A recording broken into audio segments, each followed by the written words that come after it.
La troisième mi-temps Sud Radio. Bonjour à toutes et à tous, très heureux de vous retrouver comme tous les lundis dans la troisième mi-temps Sud Radio, le podcast rugby pour revenir sur le week-end que vous avez vécu à l'écoute de Sud Radio. Comme d'habitude, Quentin Cabanis, Marius Lefrançois. Bonjour messieurs. Bonjour. Et pour ce dernier numéro, c'est simple, on a pris le meilleur. François Trio est avec nous. Vous avez sorti Hibernatus. Bonjour à tous. Bonjour François. Évidemment, dernier épisode de la troisième mi-temps de Sud Radio puisque la saison s'est terminée, s'est achevée samedi soir au Stade de France avec François Trio et Daniel Herrero aux commentaires. D'ailleurs, vous pouvez retrouver l'intégralité de la rencontre sur YouTube, sur la chaîne YouTube de Sud Radio, si jamais vous voulez revivre cette finale Toulouse-Montpellier. C'était au Stade de France dans des conditions, François, chaleur, orage et une finale un peu particulière. Orage et désespoir ? Non. En tout cas, il y avait une certaine, c'était étouffant. Et en tout cas, chapeau, c'est vrai aux acteurs parce que c'était pas évident. Je pense que ça a pesé, notamment sur la deuxième mi-temps des Toulousains. J'ai l'impression qu'il y a eu quand même un petit coup de barre ou un petit coup de chaud. Voilà, mais bon. Et puis il y a eu cette interruption qui a quand même été une première dans l'histoire de la finale du championnat. 13 minutes. Voilà, moi ça m'a paru plus long, non pas parce que j'étais à l'antenne avec Quentin Cabanis. J'ai trouvé ça court du coup, mais c'est parce que tu étais parfaitement comblé. Mais en tout cas, c'était une mesure de prudence. On peut saluer aussi le calme des spectateurs. Oui. Mais c'est vrai que c'était une finale accrochée, alors qu'il y avait 25-6 à la mi-temps. Ça, c'était une curiosité quand même. Ouais, c'est ça. On s'attendait pas forcément, Quentin. Plus de 24 heures après, c'est quoi ? C'est Toulouse imbattable et surtout des regrets peut-être éternels pour ces Montpelliérains qui sont pas passés loin, peut-être pas assez tueurs dans les 22 derniers mètres. Bah ouais, non mais après imbattable, je sais pas, parce qu'au final ils se sont fait peur en seconde période les Toulousains, mais ils ont forcé de constater fait une première période de grande qualité pour pouvoir mener quand même aussi largement. Et puis on s'attendait à ce que Montpellier réagisse en seconde période, ou on espérait finalement que Montpellier réagisse en seconde période. Ils l'ont fait très tôt avec un essai à la 42e si je dis pas de bêtises. Donc voilà, ils sont revenus avec d'autres intentions. Donc il y aura sûrement des regrets côté montpelliérain d'avoir démarré le match trop tard finalement. Mais ça n'a pas été la gifle annoncée par beaucoup. Ces Montpelliérains ont su être résistants et ils ont peut-être pas assez profité aussi, par exemple, de l'indiscipline toulonnaise, parce qu'il y avait toulousaine, pardon, parce qu'ils ont quand même concédé 13 pénalités les Toulousains, ce qui est quand même pas souvent dans un match à ce niveau-là pour eux. Et c'est rare de voir les Montpelliérains, c'était leur force toute la saison de savoir marquer quand ils rentraient dans les 22 derniers mètres. Et là, ils ont échoué à plusieurs reprises, trop d'occasions manquées. On va forcément repenser à cette passe pas faite par Tyler Duguy à un moment donné, alors qu'il y a un décalage 4 contre 1 derrière, ou alors cette touche à la 73e lobée sur Béconnier qui aurait pu offrir 5 dernières minutes de feu s'ils avaient marqué sur cette action-là. Oui, tout n'a pas été parfait, on va dire, côté Montpelliérain, mais les Montpelliérains, on va dire, ont travaillé, ont construit leur saison un peu sur un rugby où leur défense était la force, où ils jouaient un peu en contre, et finalement ils ont été contrés à leur propre jeu, on va dire, et ils ont eu plus le ballon que les Toulousains. Au final, ils ont peut-être aussi commis des erreurs à cause de cela, par manque, on va dire, d'habitude, de repères, et aussi par la force des Toulousains qui sont capables de s'adapter à toutes les situations, de construire quand il le faut, d'avoir la virtuosité par des joueurs exceptionnels, et puis aussi d'avoir cette capacité défensive. Il y a eu 4 situations quand même en zone de marque où ils ont réussi à contre-roquer de façon incroyable, avec, alors certains disent que oui c'était à la limite, etc., mais enfin collectivement cette force mentale là est quand même vraiment à souligner, à saluer. Pour rejoindre ce que dit François à propos de Willis, on dit à la limite, mais à la limite c'est ce qu'il faut, il faut juste pas la franchir. Là parfois sur les réseaux sociaux notamment, ça a fait pas mal réagir sur le fait qu'il arrivait parfois sur le côté peut-être pour gratter ses ballons, mais le résultat est qu'il a gratté 4 ballons sur ce match, qu'il a réussi 17 plaquages et qu'il a permis à son équipe en grande partie de s'imposer. C'est lui qui a été joueur du match sur la finale, c'est lui qui a été joueur du match sur la demi-finale aussi. Et en plus, donc, il a soulevé le bouclier. Et en plus, il s'est permis d'appeler Antoine Dupont pour l'aider à soulever le bouclier. Peut-être que tout seul il pouvait pas, je sais pas. Petite question pour vous messieurs, est-ce que vous savez le dernier Anglais qui avait soulevé le bouclier en tant que capitaine ? Mercer peut-être. Il était pas capitaine en 2022. Non. Johnny Wilkinson. Le dernier. Oui, c'est trop proche ça. Moi je pensais qu'il y avait un truc, on allait plus loin. Voilà. Non, on est vraiment dans le temps présent, dans le temps proche. Le Toulousain Marius Lefrançois, est-ce qu'il a tremblé, lui qui voyait une large victoire toulousaine? Est-ce qu'il a eu peur de ces Montpelliérains?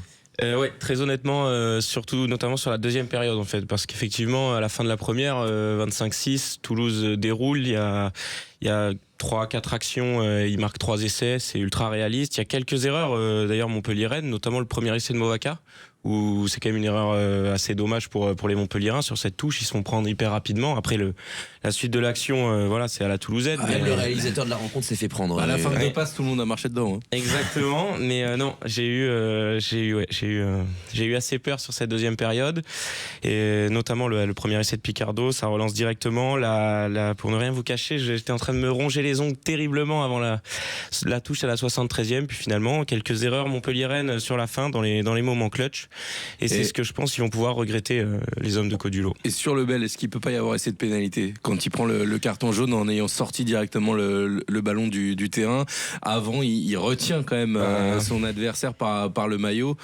Est-ce que tu peux pas mettre jaune et essayer de Jordan Ouelessé qui était le talonneur décale également sa course en début. Le ballon, le rebond est pas favorable. Donc du coup, en vrai, si ça se siffle, c'est pas choquant. Si ça se siffle pas, t'es pas outré non plus, je pense. Ouais, on est dans l'entre-deux. Ce qui est intéressant, c'est la réaction des joueurs. On a discuté d'ailleurs avec Cyprien et Lenny Nouchi en zone d'interview après le match, et ils n'invoquaient absolument pas l'arbitrage. Ils disaient voilà, ça fait partie du jeu. Enfin, il y avait une très grande sportivité, et c'est là qu'on voit d'ailleurs que c'est un immense joueur, un immense capitaine, pourtant. Et malgré son jeune âge. Mais c'est vrai qu'il n'a jamais, en tout cas, évoqué l'arbitrage, alors que sincèrement, il y a 2-3 situations qui peuvent prêter à discussion. Et Codulot non plus, ne l'a pas fait en zone d'interview non plus. D'autres Montpelliérains, il y avait Erdosio et Auguste Cadeau qui sont passés. On sentait qu'ils n'étaient pas d'accord sur tout ce qui avait été sifflé ou pas sifflé, mais ils s'étaient retenus également très dignes jusqu'au bout. Et en effet, Marius, François, on avait fait un petit pari, ce sera à la fin du podcast. Tu avais parié que Toulouse gagnerait avec plus 20 points sur cette finale. Et si c'était pas le cas, tu devais raser la moustache. Et donc Quentin Cabanis se fera le plaisir de raser cette moustache qui tombera moi le dans plus ce podcast. Avec une tondeuse, évidemment. Vu que tu l'utilises tous les 2-3 matins. Non, mais c'est fini la tondeuse. Tu sais, on est passé au rasoir. Bon, il faut faire un peu sur le côté quand même. Mais c'est donc 28-20 victoire de Toulouse face à Montpellier, champion de France 4 années à la suite. Qui est-ce qu'ils vont aller chercher? Le record 5, ce sera la réponse la saison prochaine. Mais ça permet dans ce podcast de faire le bilan de cette saison de Top 14 que vous avez vécu sur Sud Radio avec Quentin, avec François, avec Marius, avec Alexandre Priam également, avec Daniel, Jean-Baptiste Elissa, et Philippe Panguero. Le bilan, on va donner pour vous ce qui est le meilleur avant, le meilleur 3/4, la révélation, le flop. Alors c'est pas un joueur mais plus une équipe qui a déçu cette année, et également le meilleur joueur de cette saison 2025-2026. On va commencer par le meilleur avant de cette saison. On est uniquement sur le top 14, messieurs. On va pas prendre en compte tout ce qui est Champions Cup. Ça peut vous aider. Ça changerait beaucoup pour les 3/4. Ça peut changer certaines choses, mais en tout cas voilà, on est sur le top 14 que vous avez vécu en intégralité sur Sud Radio. Le meilleur avant, François, toi, c'est un avant qui n'a pas vu les phases finales, mais qui retrouve l'équipe de France. Ouais, c'est Jefferson Poirot, parce que même si tu dis pas de Champions Cup, pardon, mais on est quand même un peu obligé d'évoquer l'UBB et la Champions Cup, en ayant battu quand même le champion de France, en ayant fait devant une énorme prestation en quart de finale mi-avril pour sortir Toulouse à ce moment-là.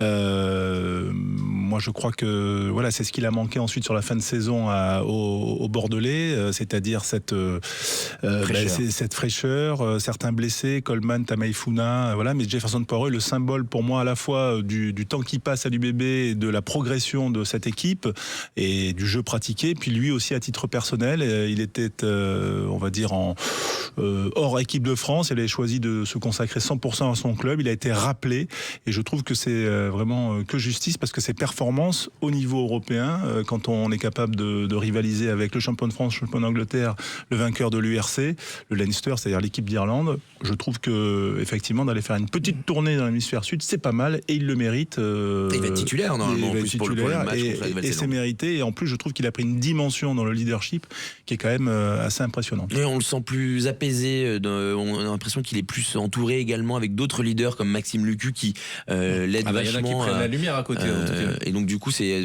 normal de récompenser Jefferson. Poirot, toi Quentin, on a tu toujours pars aimé les premières lignes à Bordeaux. Oui. Voilà. Donc c'est ça aussi. Il faut rendre hommage au pilier gauche de l'UBB, c'est à BBG Damier. Après, si on avait parlé aussi avec la Champions Cup, je trouve que Boris Palu aussi a fait une saison qui a souligné côté bordelais, mais moi je veux aller sur un champion de France pour les avants, le capitaine du Stade Toulousain, Jack Willis, 6 essais cette saison, 23 matchs sur 28 disputés. C'est convenu. Voilà, meilleur gratteur du championnat. Il veut pas s'embrouiller. Non, mais meilleur gratteur du championnat cette saison, meilleur joueur de la demi-finale, meilleur joueur de la finale. Donc pour moi, je pense qu'il y a une forme de logique à récompenser Willis en tant que meilleur avant sur la saison et pourquoi pas même meilleur joueur. C'est incroyable, il est à 4 sur 4 depuis qu'il est à Toulouse. Il n'a pas connu une saison sans glaner un titre de champion de France. Après, il est arrivé aussi dans une équipe qui fonctionne bien avec des joueurs exceptionnels. Tu vois. Il aurait pu. Parfois, il y a des joueurs étrangers qui arrivent à Toulouse et ça colle pas. Lui, il est même devenu capitaine. Il parle français. Il est vraiment le leader de combat. Son seul défaut, finalement, c'est d'être anglais. Hein. Parce que après, c'est quoi, dans 2-3 ans, on a le droit de le prendre? On le prendrait en équipe de France. On le prend en équipe de France, François, Jack Willis, si on peut. Oui, mais bon, après, je trouve qu'il y a beaucoup de bons troisième lignes dans notre championnat. Ça va, il y a du monde à ce poste, mais voilà, il y aura les frères Willis dans le championnat la saison prochaine, puisque son frère va rejoindre l'UBB. Tom Willis, qui a été élu meilleur joueur de Premiership, donc ça va être sympa de voir les deux s'affronter l'année prochaine. Il était déjà venu, donc voilà. Il revient. L'un des regrets des Bordelais, c'est de ne pas avoir fait les deux frères au même moment. Ça aurait été pas mal. Voilà, c'était parce que c'était dans les cartons. Ça aurait pu changer certaines choses. Marius, toi, tu pars sur quoi? Alors moi, c'était le choix le plus compliqué de tous les choix qu'on a dû faire, mais finalement, je vais partir sur Lenny Nouchi en tant que meilleur avant. Comme vous l'avez dit, c'est un leader né malgré son jeune âge. Il a été un des grands artistes de cette saison magnifique côté Montpellier-Rennes. Et puis voilà, tout simplement, il est omniprésent partout. Il fait mal à l'impact défensivement, rien à lui reprocher. Même après le match, encore une fois, un état d'esprit super. Pas remettre en cause l'arbitrage. Je l'ai trouvé sur ses discours d'après-match assez lucide, alors qu'il pourrait avoir une déception énorme et puis l'émotion qui prend en fait le dessus. Et non, il reste fidèle à lui-même et saison exceptionnelle. Donc pour moi, ce sera Lenny Nouchi le meilleur avant. Et de bonnes entrées avec l'équipe de France dans le tournoi, où il a été assez impactant dans son rôle de troisième ligne. Et il part notamment, il rejoint avec 9 autres joueurs finalistes faire la tournée pour les Montpelliérains, du championnat. Cadeau avec lui. Exactement. Et Lenny Nouchi qui récompense la saison Montpellier-Rennes. On ne les attendait pas forcément finalistes. Non. Il gagne également la Challenge Cup. C'est quand même une saison. C'est une belle saison. Une belle saison du côté de Montpellier. Le meilleur 3/4, on va faire dans le sens inverse. Marius, ton meilleur 3/4, toi, c'est la surprise du côté de Clermont. L'énorme surprise, Harry Plummer, le demi d'ouverture de l'ASM, qui est meilleur réalisateur de la saison avec 295 points et qui s'est parfaitement adapté au jeu clermontois et à la philosophie de Christophe Furios. Et c'est pas toujours gagné, généralement, quand il y a des joueurs comme ça de l'hémisphère sud qui viennent. Parfois, c'est aussi des gros flops. Et lui, pas du tout. Il a été énorme toute la saison. Il a été très très bon, notamment dans des matchs très importants comme la victoire à Bordeaux ou la victoire à Toulouse. Donc voilà, même s'il n'y a pas eu de phase finale, moi je vais partir sur Harry Plummer. On va attendre beaucoup également la saison prochaine parce qu'il va falloir confirmer pour lui, en effet, meilleur buteur et joueur décisif. C'est vraiment un 10 atypique, François. Harry Plummer, c'est pas un 10, on va dire, toujours élégant. C'est un 10 besogneux qui va au combat, qui va au duel et qui aime le défi physique également. Oui, je crois que son entraîneur dirait qu'il est robuste, l'un des mots préférés de Christophe Furios. Mais en tout cas, il a été robuste quand même sur la saison parce que quand on passe du Super Rugby au Top 14, c'est pas du tout la même longueur de saison. On passe, on va dire, d'une course de demi-fond à un marathon et il a tenu le marathon en étant précis, en étant leader. C'est important parce que je pense que Clermont n'est pas passé loin de la qualification, un petit point seulement, et il a été l'un des artisans de cette belle saison. On le retrouvera, je pense, il sera encore plus à l'aise, sans doute plus installé dans cette équipe. En tout cas, c'est porteur d'espoir pour l'ASM. Avec Baptiste Genot à la mêlée, il a d'ailleurs fait signer un premier centre avec qui il avait joué au Blues.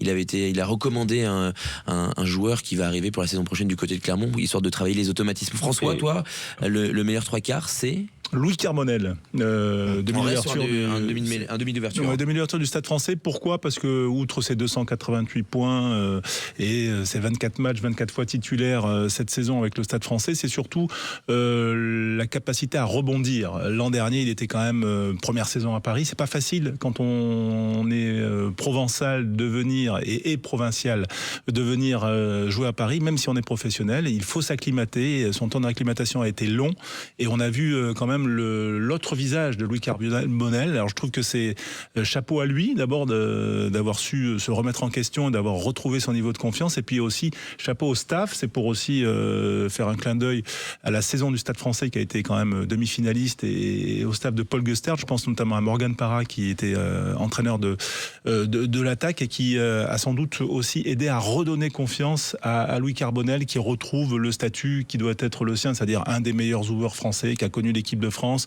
qui a été champion du monde chez les moins de 20 et qui là a été un vrai leader pour cette équipe parisienne. Il n'a pas été que distributeur, il a aussi pris il a fait des prises d'initiative qui ont amené son équipe à être bon. Il a marqué des essais, il a été vraiment intéressant, et surtout, il a quasiment tout joué en fait. Louis, il a aussi cette continuité là, c'est-à-dire qu'il a eu la caisse pour enchaîner les matchs. Tu parlais du marathon avec Harry Plummer, c'est la même chose pour une équipe comme ça, surtout quand les phases finales approchent. Les saisons sont longues pour avec la différence, c'est qu'il n'a pas trop joué la Challenge Cup, ou en tout cas le côté européen du parcours. Mais en tout cas, moi ce que j'ai aimé, c'est on va dire, bon, il y a ce mot là que tout le monde emploie, la résilience, mais c'est surtout cette capacité de rebondir, comme quoi la confiance quand on a un sportif est capitale, et de la retrouver, d'avoir tout fait pour la retrouver sur le plan individuel, et puis aussi d'avoir été aidé sans doute par les copains. Je trouve que c'est un beau symbole en tout cas. Lui le staff qui voulait le mettre hors de la maison parisienne l'été dernier, finalement c'est lui qui leur a fait atteindre la demi-finale quasiment. Quentin, toi ton 3/4, c'est un palois. Je vais aller vers Fabien Broboiry, qui pourrait être une révélation de la saison, mais on l'a déjà aperçu l'année dernière. Broboiry, c'est 20 matchs de top 14 cette saison, 7 essais, ses premières sélections en équipe de France où il a tout de suite été au niveau. C'est rare qu'il manque un seul plaquage, il se donne. Ça a été longtemps celui qui gagnait le plus de mètres en top 14, qui cassait le plus de lignes. Donc voilà, pour moi, Fabien Broboiry mérite d'être récompensé dans les 3/4, et puis ça fait du bien de changer de poste un peu, de pas n'en avoir que pour les numéros 10. Tu remarques, François, que Quentin écoute attentivement Jean-Baptiste Elissalde. Jean-Baptiste Elissalde, on en a parlé dès le début de saison. Et Quentin, depuis, il s'est dit, je vais faire de la lèche au patron, je vais aller suivre le chouchou de Jean-Baptiste. On est d'accord, impressionnant. Non, je crois que c'est son choix, il l'assume, il l'a justifié, voilà, c'est tout.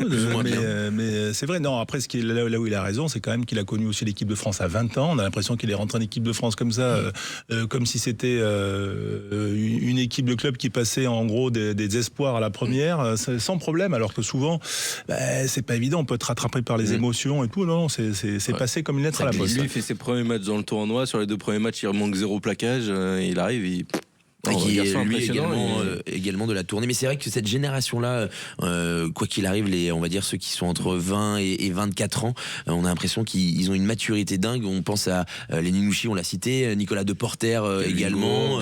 Il y a énormément de joueurs, on a l'impression qu'ils ont une maturité mais débordante. Ça me fait penser un peu à vous d'ailleurs, autour de cette table. Je suis très mature. Mais on est beaucoup moins jeunes. Le problème, c'est que nous, on est plutôt arrivés à peu près au stade de ceux qui vont arrêter, tu vois, en termes d'âge. Oui, c'est ça. Je suis plus vieux que Willy Poula, tu vois.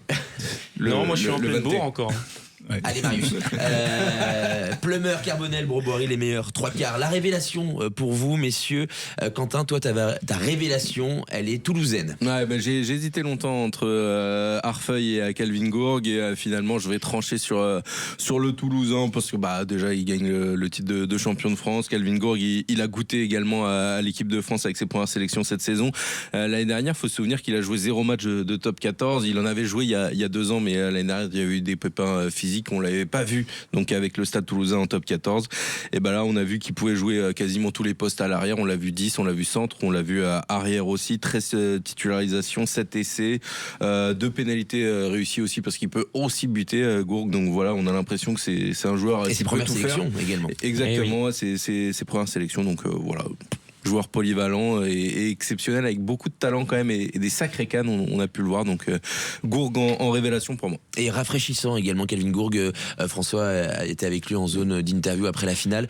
Il y a un discours aussi où il y a vraiment de la spontanéité, et on sent juste que c'est un amoureux du rugby. Il est juste content d'être là et il pense pas, il n'y a pas de calcul en fait dans son discours. Ouais, il y avait un sourire après le match, sourire aussi pendant la saison, et puis voilà, de la vitalité, du punch, un pouvoir d'accélération quand même assez incroyable.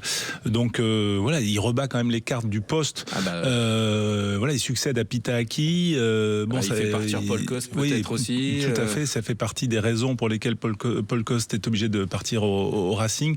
C'est dire aussi quand même que l'éclosion de ces jeunes talents à Toulouse, c'est un savoir-faire, et il faut aussi le récompenser pour ça, Kelvin Gourg. Il va peut-être rebattre les cartes également pour l'équipe de France en vue de la prochaine Coupe du Monde. Là, il y a de la concurrence. Là, il y a de la concurrence. Il va y avoir des choix à faire. Ça va être compliqué. 2 places pour au moins 7 personnes. Quentin l'a cité. Il hésitait avec un autre joueur. Je crois que c'est ton choix, François, l'autre joueur. Oui, Grégoire Arfeuil, ailier de la section paloise. Je crois que 11 essais en top 14. Voilà. Et puis, moi, c'est aussi le symbole d'une section paloise qui a fait d'abord une bonne saison, même si on aurait espéré peut-être une demi-finale pour eux au vu de leur parcours en saison régulière. Cette défaite contre le Racing, elle fait un peu tâche, mais elle ne doit pas justement entacher un parcours qui est quand même de grande qualité. Et Arfeuil, pour moi, on connaissait bien sûr Gailleton, Broboiry, on l'avait déjà vu, Tissogbe, on sait. Mais là, c'est un peu la surprise du chef. C'est pour moi le symbole de la formation paloise, c'est-à-dire que les Palois sont pas forcément performants dans les équipes jeunes, souvent, mais ils savent en tout cas amener des jeunes au plus haut niveau. Souvent, ils passent par le 7. Là, il y a Arfeuil, Grand Didier, et puis il y a également en ce moment il y a Jocelyn Bouillet qui est avec l'équipe de France A7. On est en train c'est une autre façon, je trouve, d'amener les jeunes vers le haut niveau. Et Arfeuil en est le représentant. Il a même connu le match avec l'équipe de France Ice. Il a marqué, il s'est blessé, mais puis en plus il joue de la guitare dans les vestiaires en troisième mi-temps. Donc ça, c'est le coéquipier parfait, c'est le joueur parfait. Et puis il a gagné la finale A7 aussi. Ouais, à Bordeaux, il a gagné le tournoi de rugby, de tournoi à 7 à Bordeaux. Et en effet, Pau, avec ses joueurs passés par le 7, a également innové cette saison, a rendu les duels aériens tellement importants. Et là où il y a des moments où c'est là-dessus où les matchs se sont joués, et Arfeuil s'est illustré également. Et puis là où je suis d'accord sur le côté révélation avec François sur Arfeuil, c'est que début de saison, tu vois qu'Atisok Bespet, tu dis ça va être compliqué pour la section paloise, et pouf, Arfeuil débarque un petit peu de nulle part, et puis te plante 11 essais. Et dans ces cas-là, on aurait pu citer du côté de Pau également un Desperes qu'on avait peut-être déjà vu, mais quand Joe Simmons, qu'on connaissait beaucoup plus. Mais quand Joe Simmons se pète, tu te dis ça va être compliqué sans ça, et que oui, mais tout comme Desperes Robson n'est pas là, Daubagna fait une saison énorme. Alors on le connaît, tu vois aussi, mais à chaque fois qu'il y a eu un pété à Pau, il y a un joueur qui est sorti pour prendre la place et qui l'a fait de fort belle manière, ce qui explique aussi la belle saison de la section paloise. Te blesse pas, Quentin, il y a quelqu'un qui va prendre ta place. Marius, ta révélation. Alors moi, finalement, je vais opérer un changement de dernière minute. J'étais parti sur Broboiry, mais effectivement, comme l'a dit Quentin, on l'avait vu un petit peu l'année dernière, et puis Quentin l'a déjà désigné dans une des catégories. Donc moi, je vais partir sur un Montpellierin pour faire mon mea culpa envers les Cistes que je voyais lourdement défaits, et je vais prendre Auguste Cadeau. Parce que, alors sur les chiffres, c'est peut-être pas si impressionnant, c'est 17 matchs titulaires, 19 avec les entrées, seulement 3 essais, mais en fait, moi, ce que j'ai trouvé incroyable dans la saison d'Auguste Cadeau, c'est qu'il n'était pas du tout parmi les favoris de Johan Codulo au début, et puis il s'est imposé comme un titulaire quasiment indiscutable, qui fait des très grosses prestations. C'est un nom qui parlait pas trop, maintenant, je pense que n'importe quel amoureux du rugby sait qui c'est, et puis qui en plus a été sélectionné pour la tournée, pour récompenser cette belle saison. Donc voilà, moi je pars sur Auguste Cadeau. Et il a la polyvalence en plus de pouvoir jouer 12-13. 12 ou 13, du coup, oui, exactement. Il peut énormément dépanner du côté de Montpellier. Cadeau, Arfeuil et Gourg sont les révélations de cette saison. Gourg et Cadeau sont en direction de l'Australie pour la tournée, pour le championnat des nations. Et Arfeuil, lui, aurait dû en être, mais il s'est malheureusement blessé. Et donc du coup, il ne pourra pas connaître sa première sélection. Le flop de cette saison, messieurs, on parle pas de joueurs, on parle d'équipe. Et François, il en a gros, comme on dit dans Kaamelott. Toi, c'est Jean-Baptiste. Non, le flop pour moi c'est Bayonne, demi-finaliste l'an dernier, qui on va dire, j'ai l'impression c'est auto-sabordé. Ils ont fait ce qu'il fallait. Voilà, donc c'est Bayonne. Alors est-ce que ce sont mes racines gersoises qui font que je n'ai pas apprécié la façon dont Grégory Patate avait été traité? Mais enfin bon, en tout cas, on n'est pas dans les arcanes du club, c'est sûr. Tout s'est pas très bien passé. Mais bon, cette volte-face, ça a été un peu bizarre. On pouvait peut-être se dire voilà, la fin de la saison aurait été meilleure pour peut-être agir. Là, on a l'impression que... Surtout qu'ils étaient bien partis. Bah oui, et qu'il y avait quand même une forme de continuité avec la demi-finale de l'an dernier. Au final, ça finit quoi, 12e? Ouais, c'est ça. Oui, bon, c'est quand même une saison un peu cata, avec un public comme ça, avec des moyens quand même aujourd'hui comme ça. Je trouve que c'est une forme de gâchis, et je ne juge rien, parce que je ne connais pas tous les tenants et aboutissants. Mais voilà, pour moi, c'est un flop. C'est décevant pour eux, parce qu'en effet, ils avaient les armes de pouvoir capitaliser sur leur demi-finale, et avec en plus des joueurs en devenir, et au final c'est une saison qui reste un peu qui laisse un goût amer, en tout cas pour nos amis bayonnais. Marius, toi ton flop c'est... J'aurais pu partir sur nos amis montalbanais, mais vous voyez, j'aurais trouvé ça un peu dur, parce qu'effectivement, il y avait quand même 2 mondes d'écart. Ils se sont battus. Chaque podcast, Marius. Quand même, je voudrais les saluer, eux qui sont remontés. Il n'y a pas une semaine où t'en parles pas. J'étais hypé par cette remontée montalbanaise, mais bon. Non, mais je vais partir sur Toulon, moi. Parce que au vu de l'effectif, au vu du staff, on connaît les qualités de Pierre Mignoni. On les attendait au moins en phase finale minimum, voire à jouer plus haut. Et puis finalement, c'est quand même une saison qui est très décevante. Beaucoup de défaites, notamment à domicile.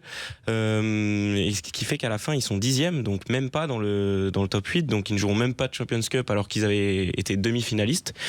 Donc voilà, par rapport à ça, par rapport aux joueurs qu'ils ont, et puis même au contenu lors de chaque match, on avait l'impression que c'était poussif, quoi. Ils font demi-finale de Champions Cup quand même. Oui, de Champions Cup, mais si on parle purement top 14. C'est vrai, j'entends. Mais juste sur le top 14. Top 14. Ouais, voilà, moi j'étais quand même très déçu de cette formation toulonnaise, et donc je ne peux que les mettre malheureusement dans les flops, mais on espère que ça repartira plus fort la saison prochaine. Avec une réorganisation, Pierre Mignoni qui va rester évidemment, mais il y a également le retour de j'ai un trou de mémoire. Franck Azema. Franck Azema qui revient à Toulon, et des joueurs expérimentés qui arrivent également. On pense notamment à Gaël, Ficou, Rabat Slimani. Exact. Quentin, ton flop, toi, donc sur le top 14. je me cache. Non, à la base, j'étais assez d'accord sur le RCT, mais vu qu'il faut, tu m'avais dit il faut changer notre équipe. Il voulait le Castres Olympique, je crois. C'est le 11e. J'aurais pu l'USAP aussi, qui avait annoncé un top 6 et qui finalement joue le. C'est qui écoute, on va parler uniquement du top 14. Évidemment, uniquement du top 14. Il y a une équipe qu'on attendait plus haut, qu'on espérait plus haut, qu'on imaginait même finaliste face au Stade Toulousain. C'est cette équipe de l'UBB qui au final ne fait pas le top 6 pour pas grand chose, et on est forcément déçu de ça, parce que moi j'en faisais quasiment mon favori au début de saison, cette équipe de l'UBB. Alors il y a moins de profondeur peut-être dans l'effectif que le Stade Toulousain, ce qui leur a pas permis de jouer sur les 2 tableaux, parce qu'il y a l'UBB fabuleux en Champions Cup qui nous a fait rêver, qui a été gagné un 2e titre consécutif, et puis il y a l'UBB qui passe à côté de son top 14 finalement, en finissant en dehors du top 6, alors qu'ils avaient clairement les armes, et je pense que c'est l'équipe qui aurait pu gêner le Stade Toulousain en finale. Hélas pour nous et pour le top 14, ils ont fini en dehors du top 6, les Bordelais, et du coup c'est ma déception de la saison. François, l'UBB, on est d'accord, trop de défaites à domicile pour espérer mieux cette année. Oui, trop de défaites face aux rivaux. Après, ça pose la question quand même de la densité, de la profondeur d'effectifs et du calendrier. Malgré tout, si tous les meilleurs effectifs de France, il y a quelques blessés, ça a été le cas notamment des Bordelais derrière. On a parlé de deux porteurs, mais il y avait notamment aussi Duprez qui était annoncé et qui a fait, je pense, 1 ou 2 matchs. On ne sait même pas s'il va reprendre. Et oui, on ne sait pas s'il va reprendre. Ça fait partie des gros échecs. Il y a eu Lucu une bonne partie. Bref, bref. Mais ça, c'est toujours les saisons d'après titre, les saisons, ils avaient fait quand même, ils ont fait la finale et deux finales de suite en top 14, puis les deux finales l'an dernier sur les deux tableaux. À un moment, tirer sur la corde, elle peut casser. Et voilà, ça, c'est l'enseignement, c'est que l'effectif aujourd'hui de l'UBB n'est pas encore assez étoffé pour pouvoir jouer sur les deux tableaux et rivaliser avec le Stade Toulousain. Il y a peut-être eu aussi des choix d'hommes qui n'ont pas payé. Je pense qu'ils attendaient plus de Carbery, par exemple, en tant que doublure de Mathieu Jalibert. Et finalement, tu as été obligé de faire venir Reus en fin de saison. Ou de faire jouer le jeune Joseph Laharag. Voilà, qui n'a pas démérité non plus, mais voilà, il y a peut-être aussi des hommes sur qui l'UBB comptait plus. Duprez, forcément, je pense qu'il arrivait avec un statut beaucoup plus important. Perforant, pardon. C'était Voilà, l'homme qui devait remplacer. Tu t'imaginais qu'il arrive, qu'il solidifie le paquet d'avant ou qui complète justement un paquet d'avant qui a montré qu'il pouvait être dominant en Champions Cup. Mais voilà, il y a eu des manquements forcément. Après, est-ce que tout en interne aussi a été parfait dans le staff, etc. Il y a des hommes qu'on sait qui vont s'en aller. L'intersaison va être intéressante à regarder entre le cas Lossuc et le cas Thibaut Giroud. Pour l'UBB, forcément, au final, je pense que même eux, ils sont déçus de leur saison en top 14. C'est intéressant de voir ce qu'ils vont faire la saison prochaine. Est-ce qu'ils vont tenter d'aller chercher le triplé en Champions Cup pour égaler Toulon, ou est-ce qu'ils vont peut-être mettre plus d'armes sur le top 14? Ils peuvent visiblement, c'est quasiment impossible de jouer sur les deux tableaux. Non, mais ils peuvent essayer d'aller chercher le triplé, mais sans amener tout le monde en Afrique du Sud, tu vois, par exemple. En faisant la passe peut-être sur un match, alors que ça te rend la phase finale plus compliquée en Champions Cup. Mais voilà, ils ont peut-être laissé beaucoup de plumes aussi en essayant de faire le 20/20 qu'ils ont fait en phase de poule, quoi. Ouais, Marius me dirait, mais bon, il n'ose pas le dire.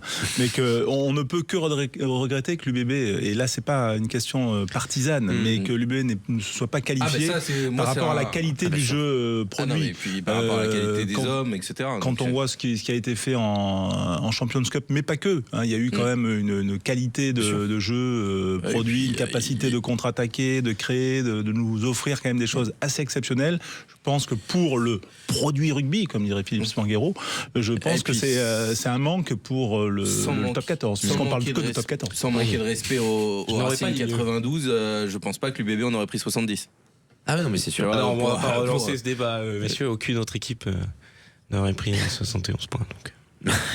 Oui, mais bon, je pense que voilà, la saison aurait peut-être été différente. Flop en top 14, qu'on soit bien clair. Après, tu peux pas dire flop sur la saison quand ils sont champions d'Europe. Toulon, c'est ce que tu me disais en off, mais bon, après, c'est tes goûts, les goûts et les couleurs. Évidemment. Et on termine ce podcast, évidemment, la troisième mi-temps, avec, pour vous, le meilleur joueur de la saison sur cette année 2025-2026 de top 14. De top 14. Quentin, vas-y, je t'en prie. Moi, du coup, ce sera Oja Willis. Voilà, mon meilleur avant, meilleur joueur. Deux nominations pour Willis. Je veux dire, il y a un moment où c'est difficile de citer un mec qui est pas soit meilleur avant, soit meilleur trois quarts dans les meilleurs joueurs. Tu fais ce que tu veux, tu peux. Oui, mais t'imagines, tu dis c'est le meilleur joueur, mais c'est pas le meilleur avant. Non, mais c'est le meilleur joueur, mais il faut récompenser. À part Movaka qui peut jouer dans les deux, tu vois, là. Mais sinon, donc pour toi, oui, Jack Willis, tu as déjà dit ce que tu pensais de lui. Et en effet, capitaine des vainqueurs, il y a une forme de logique. Et en effet, on rappelle qu'en venant à Toulouse, il a fait une croix sur la sélection anglaise parce qu'il n'a pas le droit d'être sélectionné. Et il est plutôt bien récompensé avec 4 boucliers de Brennus depuis son arrivée. Parce que les Anglais vont avoir de la peine avec cette loi. Après, il y a tout le monde aussi en troisième ligne, mais quand tu te dis qu'il y aura les deux frères Willis en top 14, c'est quand même un sacré. Je pense que t'es anglais, tu vois les matchs de Jack Willis, tu te dis je le veux bien quand même. Tu te dis quand dans le top 14 t'as une troisième ligne l'année prochaine, les deux frères Willis et Nathan Hughes, ça peut faire mal. Ouais, exactement. François, toi, c'est un Toulousain également, il me semble, ton meilleur joueur. Il a soulevé le Brennus pour la 4e fois consécutive. C'est son 6e Brennus personnel et il a été beaucoup critiqué. C'est Antoine Dupont, pour moi, le meilleur joueur, parce que même s'il a fait peut-être que... il n'a pas joué beaucoup beaucoup en top 14, mais malgré tout, tous ceux qui ont connu une blessure comme une rupture d'un ligament croisé savent que le retour d'un ligament, même si on a été très bien opéré, même si on se rééduque très bien, etc., c'est jamais facile. Voilà, il a fait un tournoi. Je pense que l'objectif du tournoi de destination était pour lui prioritaire. Voilà, avant le top 14, mais tout devait s'enchaîner. Mais parfois, dans les saisons de post-opération, voilà, c'est plus compliqué. Et moi, je l'ai trouvé, même en étant altruiste, je l'ai trouvé très bon.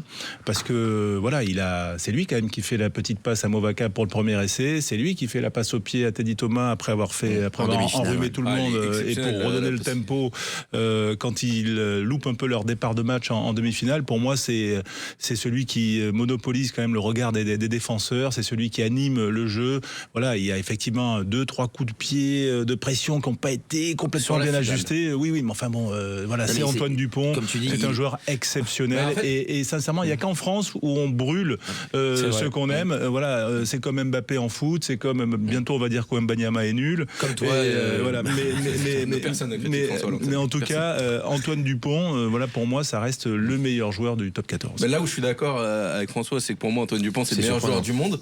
Mais sur la saison, je pense qu'il n'a pas assez joué pour voler le titre à Willis, tu vois. Ouais, mais en plus, je trouve que sur la finale, même si les Toulousains en deuxième période étaient déjà vraiment moins bien, il rentre. Quand il sort, j'ai trouvé que ça roulait encore moins. C'est-à-dire que Toulouse était déjà un peu dans la difficulté, et puis Antoine Dupont sort, et en fait, il n'est pas sorti longtemps non plus. À descendre. Il est revenu, mais en numéro 10. Et puis, François a bien soulevé ce point-là. C'est vrai que on est facilement en train de critiquer des joueurs en France alors que finalement ce sont des mecs exceptionnels. C'est vrai que juste avant la demi-finale, ça faisait un mois et demi qu'il n'avait pas joué. On se demandait s'il serait au niveau, s'il serait au rendez-vous. Je pense qu'en bout de 15 minutes, il avait mis tout le monde d'accord. Il aurait pu sortir, exact. Il aurait pu dire bon, écoutez, c'est bon, vous avez vu, 15 minutes, je peux sortir maintenant. Ça me suffit, je peux retourner. Laissez-moi retourner en équipe de France. C'est ça, et donc voilà, ça c'est la classe et le talent d'Antoine Dupont. Marius. Moi, je vais prendre un de Toulousain passer à aussi. la tondeuse. Ouais. Moi, je vais partir comme Quentin sur Jack Willis. J'aurais pu aussi prendre Dupont, mais voilà, je vais prendre quand même sur le fait que Jack Willis a joué plus de matchs. C'est hallucinant, ce garçon. C'est la ronce par excellence. Il est partout, omniprésent. Même dans les matchs où mais Toulouse... je suis pas sûr qu'il a fait un mauvais match cette saison, surtout. Mais c'est ça, en fait. C'est que même là où Toulouse a pu perdre, a pu se poser des questions, être un peu dans le doute, il y avait toujours un type qui surnageait et qui était toujours présent et qui était à un niveau exceptionnel. Par exemple, le quart de finale contre l'UBB. C'est le seul joueur, le seul Toulousain qui est au niveau contre l'UBB en quart de finale. Exactement, la défaite au Saracens aussi en phase de poule. En plus, il jouait contre son frère, justement. Je croyais qu'on parlait que de top 14. C'est pas faux. C'est pas faux. Et on peut redonner l'exemple, mais pendant la période de doublon où il y a énormément de Toulousains, c'est l'un des seuls qui accompagnait les jeunes sur la période de doublon avec le 15 de France. Il a tout le temps été là. Il est hallucinant. Il est partout. Il joue effectivement tout le temps avec la limite, comme les Anglais d'ailleurs savent pertinemment le faire, ce qui peut nous énerver sur des matchs internationaux, mais quand il joue en France, c'est quand même agréable. Je pense que t'es supporter du Stade Toulousain, tu l'adores. Mais il est exceptionnel. Et en plus, il a l'air super bonnard, et ce qui est très rare pour un Anglais. Donc, sincèrement, on adore Willis. Parce que, tu vois, il y a des Anglais qu'on a détestés, mais qui ont l'air très très bonnards. Joe Marler. Joe Marler, il a l'air marrant. Oui. Il a l'air très très drôle. François, un exemple d'un Anglais que tu aimes bien? Moi, je les aime tous. Voilà, je pense qu'il faut sortir de cette caricature. Mais je pense qu'il y en a un qu'on va détester pendant quelques années, un petit blondinet là. J'aime bien Owen Farrell. Voilà, peut-être qu'on le reverra aussi dans un encadrement du top 14. Oh là là, est-ce que c'est pas des infos déguisées? Je sais pas. Merci. Voilà pour ces meilleurs avant, meilleurs trois quarts, révélation, flop, meilleur joueur. Évidemment, n'hésitez pas à réagir. Comment ça se passe? On garde les trois ou on fait voter les gens? On peut faire voter évidemment sur nos réseaux sociaux. On a trois propositions. On fait un sondage. Vous votez pour celui que vous préférez. Exactement. Vous votez et donnez également les vôtres. Peut-être qu'on en a oublié. Évidemment, il y a eu tellement de matchs, tellement de belles rencontres et de belles équipes que peut-être qu'on a oublié certains joueurs. On va passer au moment fatidique. Aurore est avec nous pour filmer cette séquence et Quentin va prendre la tondeuse parce que Marius, on le rappelle, avant la finale, tu avais annoncé. Je me voyais un petit peu trop beau, ouais. Je suis un peu enflammé. On est d'accord, François, que les Toulousains ont parfois tendance à être très confiants, trop confiants, et donc du coup c'était le cas de Marius dans ce podcast la semaine dernière. Il avait dit que Toulouse mettrait plus de 20 points en finale à Montpellier, et que si c'était pas le cas, il raserait la moustache. Chose promise, chose due. Est-ce qu'on peut entendre déjà le bruit, s'il te plaît, Quentin? Ah, oui, c'est un très beau bruit. J'ai un CAP coiffeur. Alors, on commence par les cheveux. Non, les cheveux, on n'y touche pas. Juste la bande de milieu. Oui, c'est ça. Et mets ta tête au-dessus de la poubelle quand même. Allez, c'est parti. Attends, on va faire ça propre. Hein. Est-ce que François, tu aurais accepté ce genre de défi, toi, par exemple? Non. Déjà, j'aurais sans doute pas eu la moustache. Ouais. Donc, ce qui est quand même. Tu n'as jamais eu la moustache? Non. Voilà, c'est joli comme ça. Là. Mais c'est bien. Et c'est un autre homme, hein, quand même. Donc là, il y a la première partie. Moustache, je propose qu'on le laisse comme ça. La première partie est tombée. Et là, on attaque la deuxième. Rase bien tout, hein, Quentin. Laisse pas. Oui, non, c'est pour ça que j'ai fait d'abord un côté. Et là, dans le nez. J'ai l'impression qu'il. Pour vous expliquer, il y a un regard qui est désespéré, très clairement. Mais il a de la chance parce qu'elle rase pas très court, du coup, il est pas en berbe. Non, ça va. Avec une barbe, c'est dommage. Ouais, non, ça va. Juste avant de partir en vacances. J'ai connu Barbier plus délicat. Ça de main droite. Merci beaucoup, Merci, Quentin. Quentin. Merci, Marius. C'est l'occasion pour moi également de vous remercier pour cette saison. C'est la fin de la saison rugby sur C'est là où Sud on voit que Radio. Marius a finalement que 16 ans. Exactement. Bon, Et il va devoir demander donner sa carte d'identité pour rentrer dans les événements de nuit. Merci Marius pour le travail effectué sur Sud Radio Rugby lors de ta venue en stage. Merci Quentin Cabanis pour cette saison, à la réalisation, aux commentaires évidemment. Merci à François également. Merci à vous, messieurs. Toujours le patron quand il arrive pour les multiplex le samedi, au cœur de la mêlée. Le patron toujours. Évidemment. D'ailleurs, n'hésitez pas à écouter Au cœur de la mêlée de dimanche avec Emile Ntamak qui a parlé de la filiation entre 90 et cette année entre lui et son fils. Qui compare pas les deux générations, mais qui les compare quand même. Exactement. Et donc du coup, Emile Ntamak était au cœur de la mêlée, donc avec Jean-Baptiste Elissalde et Philippe Panguero. C'est à retrouver sur sudradio.fr, Sud Radio, et sur l'application rouge YouTube pour Sud Radio. Merci à vous. C'était évidemment la dernière de la troisième mi-temps Sud Radio. On reviendra, je l'espère, en début de saison prochaine. En tout cas, ce fut un plaisir de vivre cette année avec vous. Et le sport n'est pas fini. Place maintenant au Tour de France. Il y a toujours la Coupe du Monde avec les tontons du mondial. Évidemment, les tontons du mondial. Et Alexandre Priam et Rémi Dos Santos et Quentin Cabanis qui vont vous faire vivre le Tour de France à partir de samedi, 16h-18h. Samedi, je crois que c'est 18h-20h, parce que vu que c'est la première, ça démarre un petit peu plus et tard. Dimanche, 16-18. Exactement. Merci à vous. Merci à vous, messieurs, et pour tout le travail de préparation aussi en amont sur les émissions, voilà, pour caler les invités notamment, et puis pour faire vivre cette antenne de Sud Radio, qui est la seule radio qui consacre autant de temps au rugby notamment. Ah bah oui, c'est quoi, 187 matchs, je crois. On va pas compter en heure. J'avais compté le nombre de matchs de top 14 faits, et j'ai trouvé que c'était trop. Au prix. Merci beaucoup à vous, et bien sûr, restez connectés sur Sud Radio Rugby, sur les réseaux sociaux. On va pas se quitter durant tout l'été. Merci et à très vite.